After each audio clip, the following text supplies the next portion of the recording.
एक तू सच्चा, तेरा नाम सच्चा,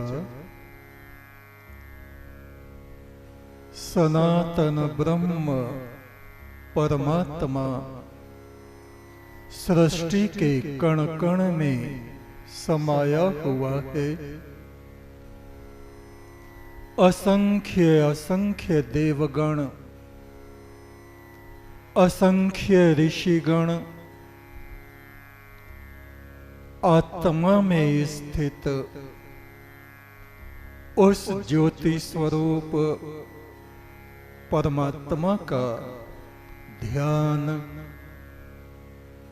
स्तवन, आराधन करते रहते हैं। उसी परम ब्रह्म परमेश्वर का हम ध्यान करें। सीधे होके बैठें, कमर, गर्दन, मस्तक को सीधा रखें, हाथों की तर्जनी और अंगूठे को मिला के रखें। ये ध्यान मुद्रा कही जाती है।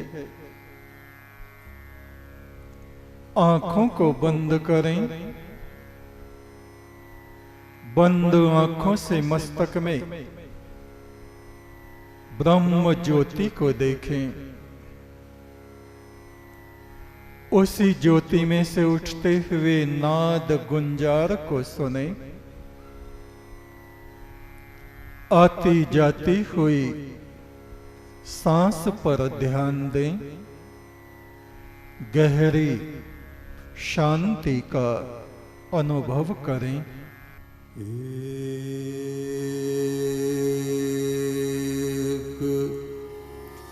तो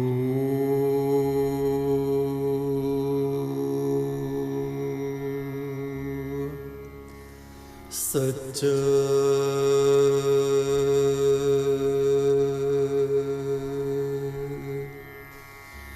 तेरा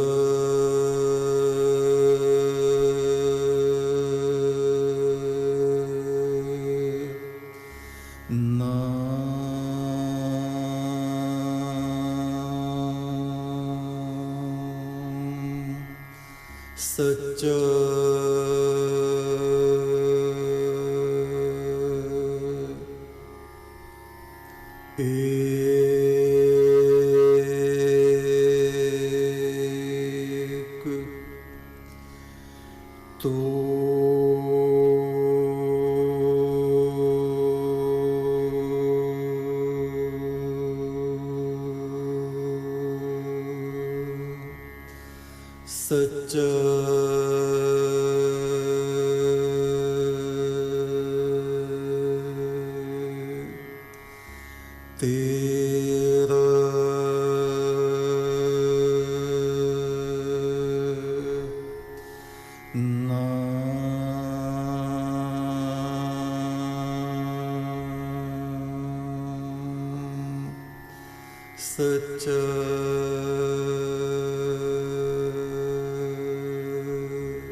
एक तो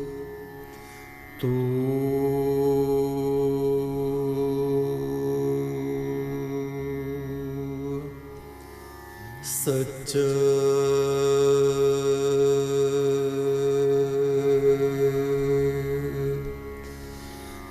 तेरा नाम सच्चा,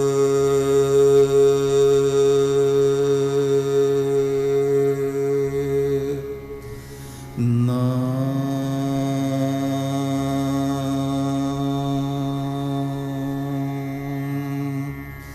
सच्चा,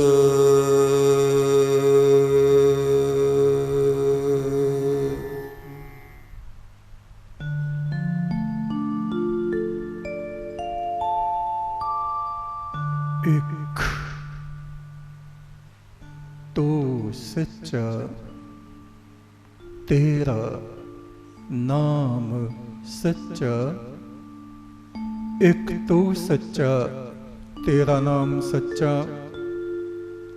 तू एक है, तू सदा सदा सच है। तेरी उपासना, तेरा मानसिक पूजन संपूर्ण सृष्टि करती रहती है। चाहे जड़ हो चाहे चेतन, चाहे देवगण हो चाहे मनुष्य, अपनी अपनी भाषा में अपने अपने तरीकों से हे सनातन पुरुष, वे सभी तेरे आगे नतमस्तक होते हैं। ऋग्वेद के ऋषि कहते हैं, ओम च उदयत्रे सोनृतानां चेतन्ते सुमति नाम। वाणी का सत्य और मृदुता मनुष्य को देवत्व में ले जाके स्थापित कर देती है। हमारी वाणी सत्य हो और सुंदर भी हो, मीठी हो, मृदुमान हो, दूसरों के लिए हितकारी हो, ऐसी वाणी को ही सरस्वती, जीवन में ईश्वरीय रस को बरसाने वाली कहा गया है, जो हमारी आत्मा को सरस बनाती है, ब्रह्म रस से परिपूर्ण करती है। और ये वाणी जहां जहां जाती है, जहां तक जाती है, संपूर्ण ब्रह्मांड में हमारे शब्द परिक्रमा करते रहते हैं, चक्कर लगाते रहते हैं। ये शब्द शक्ति, ये वाक शक्ति ईश्वर की तरह ही अजर और अमर कही जाती है। यज्ञम दधे सरस्वती, इस वाणी का सदुपयोग ही यज्ञ यानी पवित्र पुण्य कर्म कहे गए हैं। इस वाणी के सदुपयोग से हमें ब्रह्म रस की प्राप्ति होती है और इसके दुरुपयोग से विनाश, अज्ञान, अंधकार, भटकाव, अशांति और हमारी आत्मा को अंध लोकों में भटकना पड़ता है। ये शरीर 5 तत्व से बना है और इसमें वाणी ईश्वरीय ओज को प्रकट करती है। वाणी का सदुपयोग और दुरुपयोग,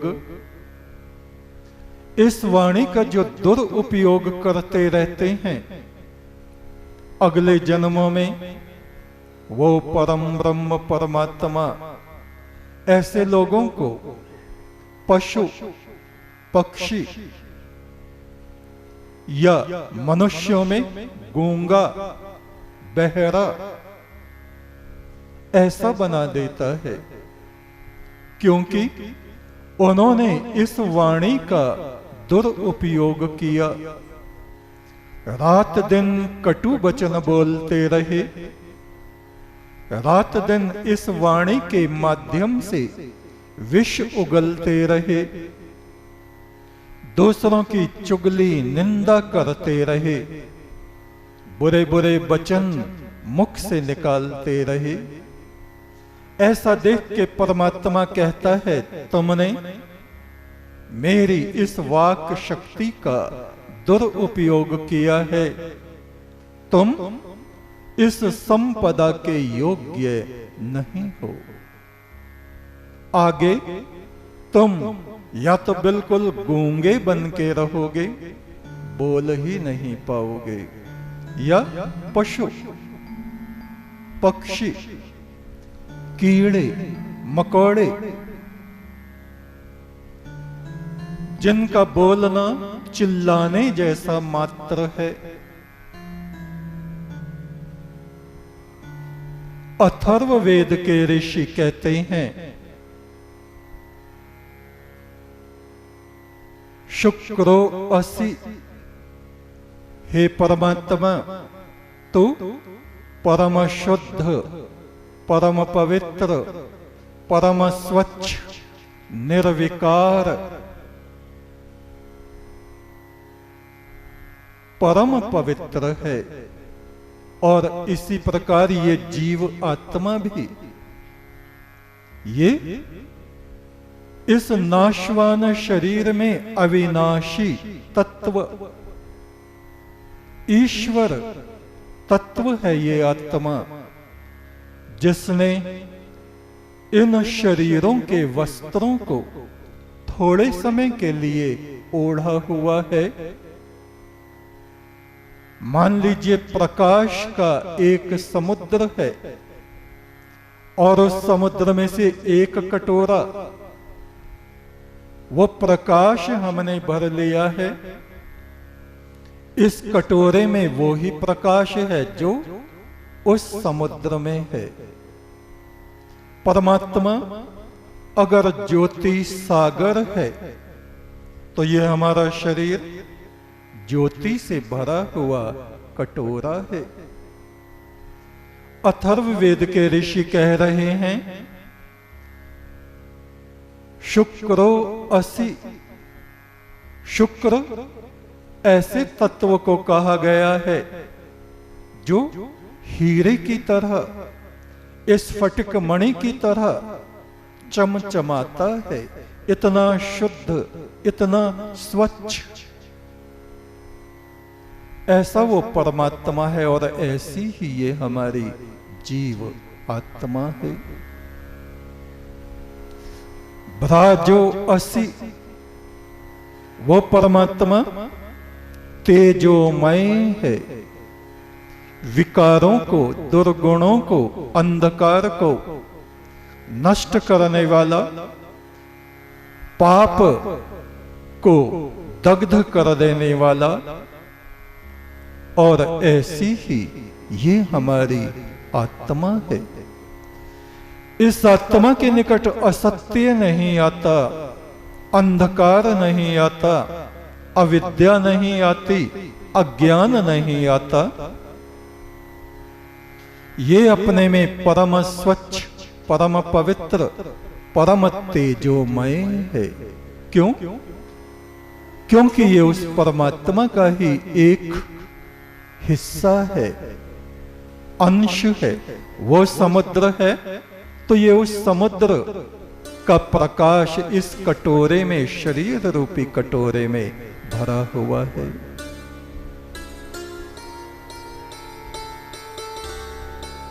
स्वरसी, वो परमात्मा अपने में आनंद स्वरूप है, रस से परिपूर्ण है। इसी प्रकार ये हमारी जीवात्मा भी अपने में दुख कलेश से रहित है। किसी भी प्रकार के रोग तकलीफ अशांति से रहित है, आनंद स्वरूप है। और ज्योति रसी, वो परमात्मा ज्योति स्वरूप है, प्रकाशमय है, प्रकाश जैसा है। और यह हमारी आत्मा भी प्रकाशमय है, ज्योति स्वरूप है। इस आत्मा में और उस परमात्मा में अंतर केवल इतना है, ये आत्मा इस प्याले की सीमा में बद्ध है, बंधी हुई है, अल्पेश है, छोटा स्वरूप है उस परमात्मा का, और वो अनंत, असीम, अखंड,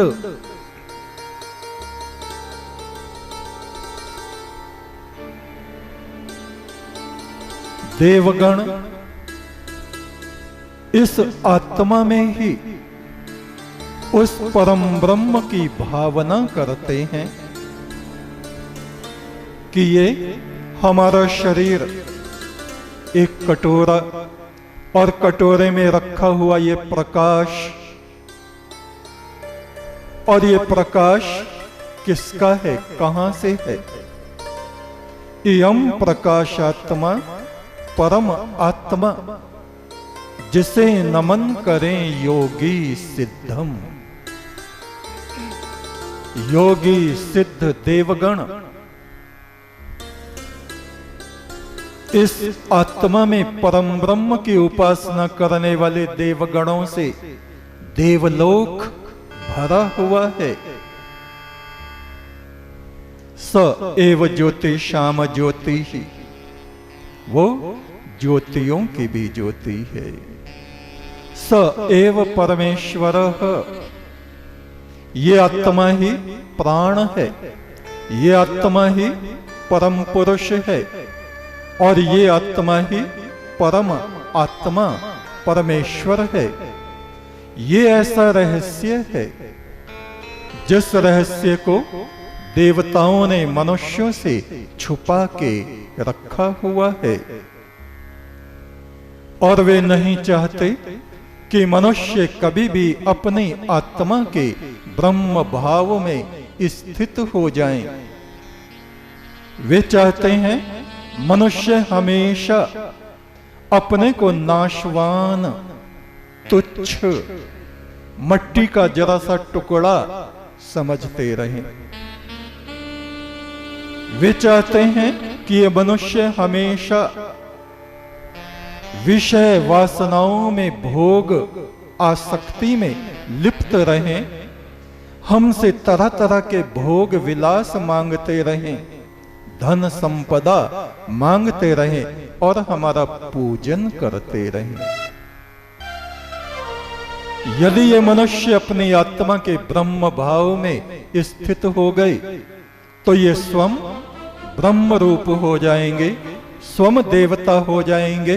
फिर हम देवताओं का पूजन और सत्कार घट जाएगा, और घटते घटते नष्ट हो जाएगा।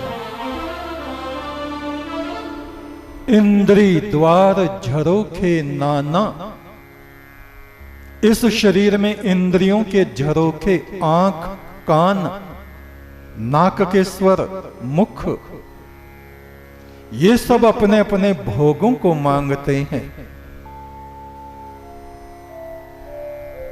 इंद्री द्वार झरोखे नाना, बहुत सारे झरोखे हैं इसमें। तहां तहां सुर बैठे कर थाना, वहां झरोखों में देवगण, इन इंद्रियों के स्वामी देवता अपना अपना स्थान गाड़ के बैठे हुए हैं। आवत देखें विषय बयारी, ते हठी देहि कपाट उघाड़ी। विषय विकारों की हवा को आते देखकर वे देवगण उन दरवाजों को बंद नहीं रहने देते, उनको उघाड़ देते हैं। अच्छी तरह से वे विकार हम मनुष्यों के भीतर अपनी जगह बना लें। उन विषय भोगों को हम उन देवताओं से भिखारियों की तरह हाथ फैला फैला के मांगते रहें। वे ऐसा चाहते, वे कभी ये नहीं चाहते कि मनुष्य में जो मर्त्य